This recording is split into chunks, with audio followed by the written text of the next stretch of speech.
अस्सलामुअलैकुम। कैसे हैं आप सब? उम्मीद है सब खैरियत से होंगे। मैं हूं मिस राफ़िया कंवल। आपकी छुट्टियों को कारआमद बनाने के लिए और इन छुट्टियों से फ़ायदा उठाने के लिए दी एजुकेटर अनाबत कैंपस ने आपके लिए खुशखती से लिखने का एहतमाम किया है। खुशखती में हम जिन टॉपिक्स के ऊपर काम करेंगे उसकी फ़हरिस्त इस तरह से है कि हम 5 टॉपिक्स को पे काम करेंगे, जिनमें सबसे पहले हरूफ तहज्जी है, फिर मुसव्वतों से मिलाना है, लफ्ज़ बनाना, भारी अल्फाज जैसे दो चश्मी है वाले अल्फाज होते हैं उनको लिखना और जुमले को लिखना, पूरे जुमले को लिखना, इसके ऊपर हम काम करेंगे। और ये ना सिर्फ छोटे बच्चों के लिए प्ले ग्रुप से लेके ये बल्कि 10th तक के बच्चों के लिए है ये वीडियोस हमारी, क्योंकि ये बिल्कुल स्टार्ट है। बच्चों के लिखना है, उनको लिखना सिखाना है, उनकी लिखाई को दुरुस्त करना है, उनको खुशखती से खूबसूरती के साथ लिखना सिखाना है। तो ये इससे प्ले ग्रुप से लेके 10th क्लास तक के बच्चे इस्तिफ़ादा हासिल कर सकते हैं और हमारी वीडियोस को देख के अपनी लिखाई को बेहतरीन बना सकते हैं। आपके सामने ये हरूफ तहज्जी का पैटर्न है। जब हम खुशखती के साथ लिखेंगे तो हम इसी पैटर्न को फॉलो करें। आज का हमारा टॉपिक है नून से ये। स्टूडेंट्स, अब हम अपने लेक्चर की तरफ आते हैं। जिस तरह से मैंने आपको अपने पिछले लेक्चर्स में बताया है और हमने अलिफ से लेके मीम तक लिखना सीखा है, और आज हम मीम के बाद आएगा नून। आज हम नून को लिखना सीखेंगे, ठीक है। जिस तरह से मेरा जो पिछला लेक्चर है उसमें हमने लाम लिखना सीखा था, तो नून की भी फॉर्मेशन तकरीबन उसी तरह की है। सिर्फ इसमें फ़र्क ये है कि लाम जो है वो ऊपर से उसकी लंबाई ज़्यादा है और नून जो है वो हम थोड़ा अलिफ की लंबाई से लिखते हैं। यहाँ पे अब हम नून लिखेंगे। इस तरह से हम नून लिखेंगे कि पहले यहाँ से गुलाई करेंगे, लाइन से नीचे जाएगा और फिर लाइन से थोड़ा सा ऊपर आएगा। नून हम यहाँ से अलिफ की लंबाई से शुरू करेंगे, ठीक है। इस तरह से हम आएंगे लाइन से नीचे और फिर लाइन से ऊपर। ये नून जो है आपने गुलाई में लिखना है, ठीक है।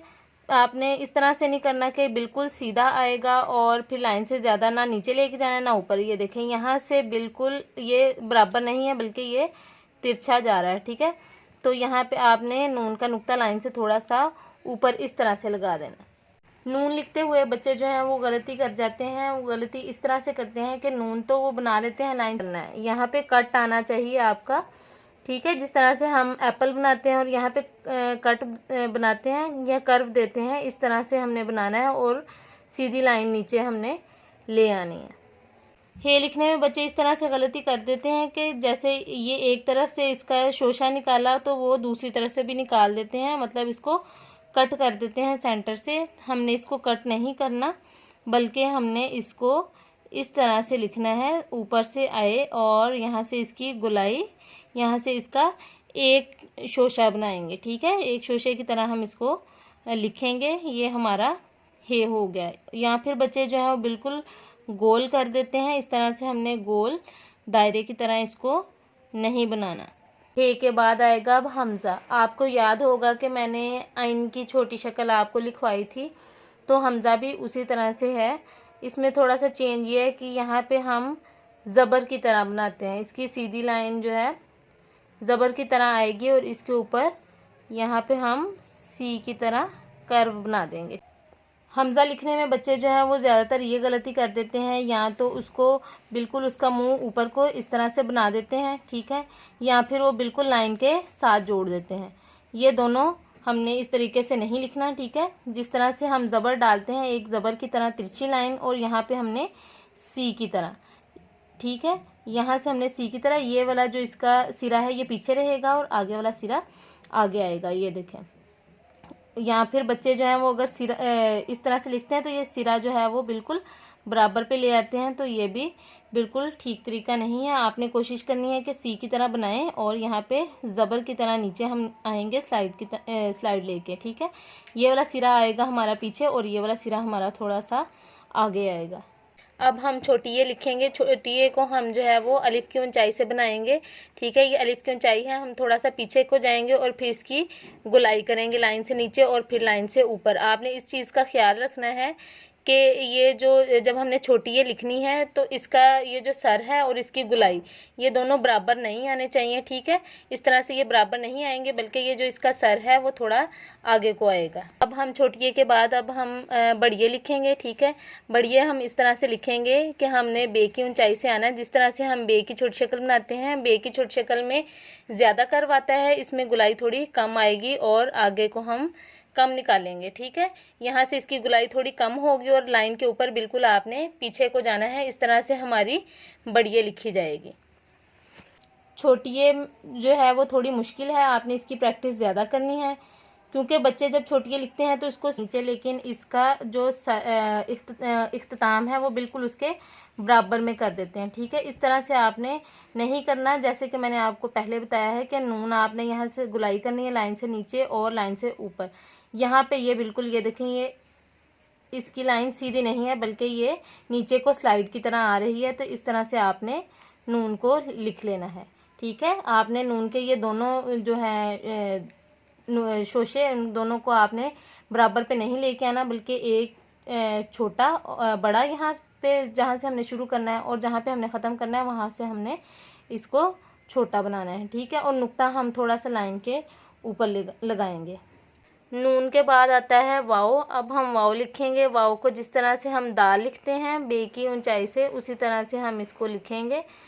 यहाँ से इसकी गुलाई करेंगे और इस तरह से जैसे हमने फे की छोटी शक्ल लिखी थी। ठीक है, यहाँ से पहले उसका सर बनाएंगे फे की तरह और फिर लाइन के ऊपर, ये लाइन से नीचे नहीं जाएगा।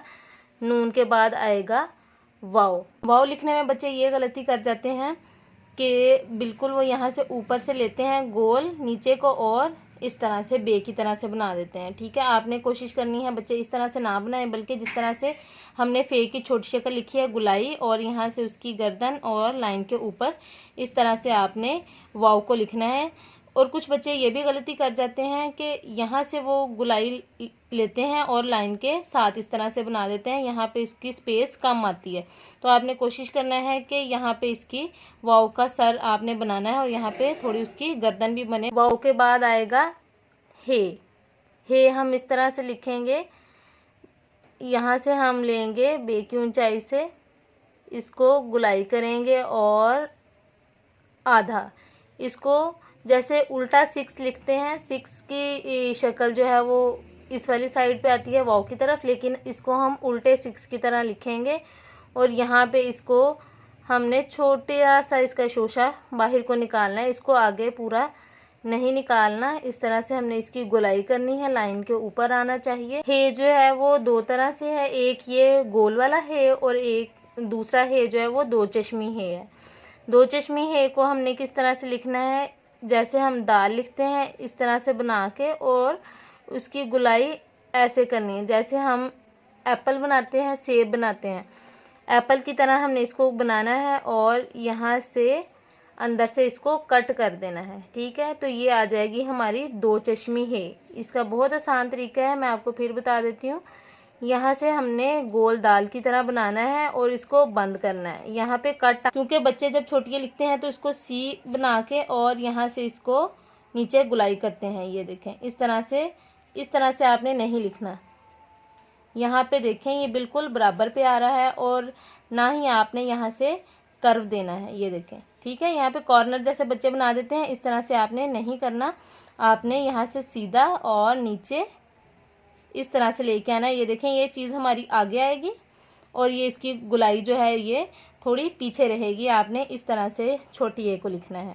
बड़िए बच्चे इस तरह से लिखते हैं, बड़िए का यहाँ से कॉर्नर बना देते हैं। यहाँ से ये कॉर्नर जब बच्चे बनाते हैं तो वो बिल्कुल भी ठीक तरह से नहीं लिखा जाता। आपने कोशिश करनी है कि जब आप बड़िए लिखें तो यहाँ से इसकी गुलाई और ज़्यादा भी आगे नहीं जाना और पीछे को इस तरह से आपने लाइन के ऊपर लिखना है बड़िए। ठीक है, आपने यहाँ पे कॉर्नर नहीं बनाने। बच्चे ज़्यादातर गलती कर जाते हैं, यहाँ पे कॉर्नर बना देते हैं। तो आपने यहाँ से दोनों तरफ से गुलाई लेके आनी है। इस तरह से हमने अपनी बड़िए लिखनी है। अब हम अपनी छोटी शक्ल की तरफ आते हैं। नून की छोटी शक्ल जो है वो हमने इस तरह से लिखनी है, जैसे हम बे की छोटी शक्ल लिखते हैं, हमने बिल्कुल वैसे ही हमने नून की छोटी शक्ल लिखनी है। बे की ऊंचाई से हमने आना है और यहाँ से कर दे के। इसमें ये फ़र्क है कि बे का नुक्ता नीचे आता है और नून का नुक्ता इसके ऊपर आता है। ठीक है, आपने नून को बिल्कुल इसी तरह क्योंकि आपको पिछले हमारे लेक्चर्स में आपने देखा है बे का ख़ानदान, तो बे की जो छोटी अशकाल हैं वो बिल्कुल इसी तरह से आएंगी। ठीक है, जैसे हमने नून की लिखी है। सिर्फ फ़र्क ये है कि इसका नुक्ता जो है वो ऊपर आ जाता है। ठीक है, वाव की छोटी शक्ल नहीं है, हम वाव की छोटी शक्ल नहीं लिखेंगे। वाव अपनी पूरी हालत में ही आता है, इनको छोटी अशकाल में हम नहीं लिखते। हे की हम छोटी शक्ल लिखेंगे क्योंकि जब ये दूसरे हरूफ के दरमियान में आता है तो ये इस अपनी छोटी अशकाल की वजह से कि दूसरे हरूफ के साथ जुड़ जाता है। ठीक है, इसकी छोटी शक्ल हम इस तरह से लिखेंगे, हुक वाली। जब ये छोटी अशकाल में आएगा तो ये हुक की तरह आएगा। इस तरह से ये हे की हम छोटी शक्ल लिखेंगे। दो चश्मी है जो है इसकी छोटी शक्ल भी नहीं होती। जब ये हरूफ के दरमियान में आता है तो ये अपनी पूरी हालत में आता है। इसी तरह हमज़ा की भी छोटी शक्ल नहीं होती। छोटिए और बड़िए की जो छोटी अशकाल हैं, ये छोटिए और बड़िए जब हम इसको पूरी हालत में लिखते हैं तो वो इस तरह से लिखी जाती है, लेकिन जब हम इसकी छोटी शक्ल लिखते हैं तो ये दोनों की छोटी शक्ल जो है वो एक जैसी होती है। जिस तरह से अभी हमने नून की छोटी शक्ल लिखी है, इसी तरह से छोटिए और बड़िए की शक्ल होती है और इसमें दो नुक्ते नीचे आ जाते हैं। ठीक है, जब ये छोटी अशकाल में आती है, छोटिए या बड़िए, इन दोनों की छोटी अशकाल एक जैसी ही। चश्मी है जो है इसकी छोटी शक्ल भी नहीं होती। जब ये हरूफ के दरमियान में आता है तो ये अपनी पूरी हालत में आता है। इसी तरह हमज़ा की भी छोटी शक्ल नहीं होती। छोटिए और बड़िए की जो छोटी अशकाल हैं, ये छोटिए और बड़िए जब हम इसको पूरी हालत में लिखते हैं तो वो इस तरह से लिखी जाती है, लेकिन जब हम इसकी छोटी शक्ल लिखते हैं तो ये दोनों की छोटी शक्ल जो है वो एक जैसी होती है। जिस तरह से अभी हमने नून की छोटी शक्ल लिखी है, इसी तरह से छोटिए और बड़िए की शक्ल होती है और इसमें दो नुक्ते नीचे आ जाते हैं। ठीक है, जब ये छोटी अशकाल में आती है, छोटिए या बड़िए, इन दोनों की छोटी अशकाल एक जैसी ही आती हैं। स्टूडेंट्स, आपने नून से ये तक इसी तरह से लिख लेना है 3 बार जैसे मैंने लिखा है। ठीक है, और आपने अपना बहुत सा ख्याल रखना है। हमारे अगले लेक्चर का इंतज़ार करिएगा। अल्लाह हाफिज़।